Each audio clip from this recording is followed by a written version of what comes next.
Here's Carol Meekins with tonight's special assignment. Your child's snoring could be a symptom of a serious medical condition. Shelley Walcott has a special assignment for your health.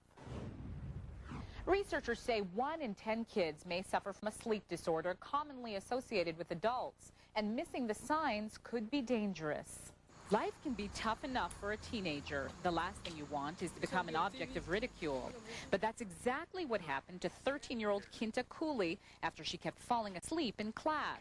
It made her feel like an outcast. Because I kept on falling asleep in class, and it was embarrassing. Kinta's mother also noticed her daughter's problem. She said Kinta snored loudly and kept falling asleep at odd times, like during dinner. She could not sit down more than 10 minutes without falling asleep at all times.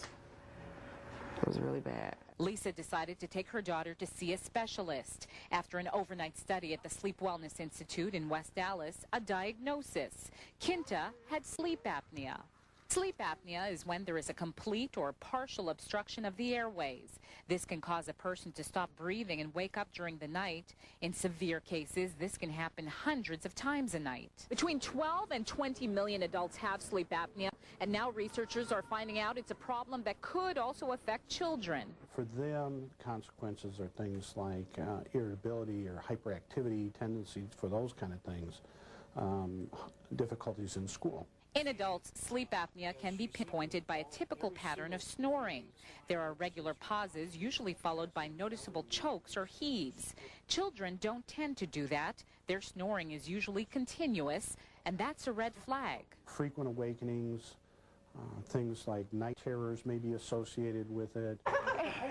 Since her diagnosis, life has improved dramatically for Kinta. She had surgery to clear her blocked airways, lost some weight, and changed schools. And these days, she's much happier. Doing better now. I don't fall asleep in class. I'm more active now. I like to do stuff. Sleep apnea among children is still pretty rare. It only affects about 1 to 3% of people under age 18. Now, if you suspect your child has this problem, you should see a health professional as soon as possible. For your health, I'm Shelley Walcott, today's TMJ4.